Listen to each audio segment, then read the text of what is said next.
नमस्कार, ये आकाशवाणी शिमला है। अब आप नविता चौहान से प्रादेशिक समाचार सुनिए। प्रधानमंत्री नरेंद्र मोदी ने कहा है कि केंद्र सरकार ने बालिकाओं को सशक्त बनाने और भेदभाव समाप्त करने के लिए कई कदम उठाए हैं। राष्ट्रीय बालिका दिवस के अवसर पर एक ट्वीट में उन्होंने विभिन्न क्षेत्रों में शानदार उपलब्धियां हासिल करने के लिए देश की बेटियों की सराहना की। प्रधानमंत्री ने कहा कि सरकार ने लड़कियों को सशक्त करने के साथ साथ उनकी शिक्षा और बेहतर स्वास्थ्य सेवा की दिशा में भी कदम उठाए हैं। उन्होंने कहा कि आज का दिन लड़कियों के सशक्तिकरण के लिए काम करने वालों और उन्हें सम्मान के साथ जीवन में समान अवसर दिलाने वालों की सराहना का भी दिवस है। इस बीच राष्ट्रीय बालिका दिवस के मौके पर प्रदेश में कई कार्यक्रम आयोजित किए गए। कड़ाके की ठंड के बीच केलंग में उपायुक्त पंकज रॉय ने लोगों को सही पोषण देश रोशन की शपथ दिलाई। उन्होंने कहा कि केंद्र और राज्य सरकार द्वारा बालिकाओं के उत्थान के लिए कई योजनाएं चलाई जा रही हैं। बिलासपुर में अतिरिक्त जिला दंडाधिकारी तोरुल रवीश ने एक बूटा बेटी के नाम अभियान के तहत पौधारोपण किया।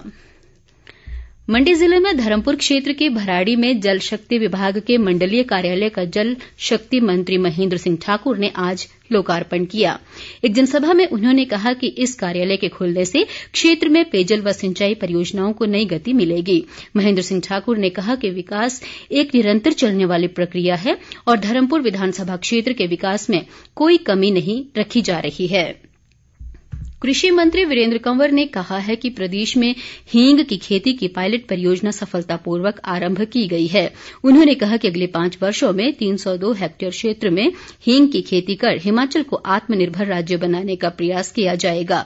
वीरेंद्र कंवर ने बताया कि पायलट परियोजना के तहत कवर किए गए क्षेत्रों के साथ लगते नए क्षेत्रों में भी हींग की खेती की संभावनाएं तलाशने का कार्य किया जाएगा। बाकी के समाचार इस अंतराल के बाद। शेष समाचारों में वन मंत्री राकेश पठानिया ने कहा है कि ग्रामीण अर्थव्यवस्था को सुदृढ़ करने में पंचायती राज संस्थाओं की अहम भूमिका है। वे आज कांगड़ा जिले के नूरपुर में नवनिर्वाचित प्रधानों, उप प्रधानों और समिति सदस्यों के शपथ ग्रहण समारोह में बोल रहे थे। उन्होंने पंचायत प्रतिनिधियों से दलगत राजनीति से ऊपर उठकर अपने क्षेत्रों के विकास के लिए मिलजुल कर कार्य करने और नई नई परियोजनाएं तैयार करने का आग्रह किया।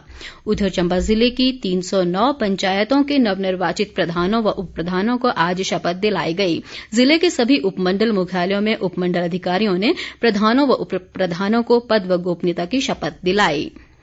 गणतंत्र दिवस की पूर्व संध्या पर राष्ट्रपति रामनाथ कोविंद कल शाम 7 बजे देशवासियों को संबोधित करेंगे।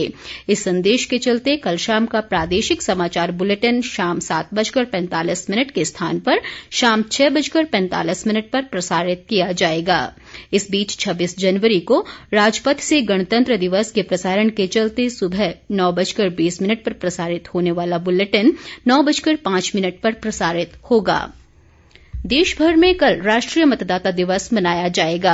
इस दिवस का उद्देश्य मतदाताओं, विशेषकर नए मतदाताओं को प्रोत्साहन और सुविधा देने के साथ साथ अधिक से अधिक संख्या में मतदाता सूची में उनको नामांकन के लिए प्रेरित करना है।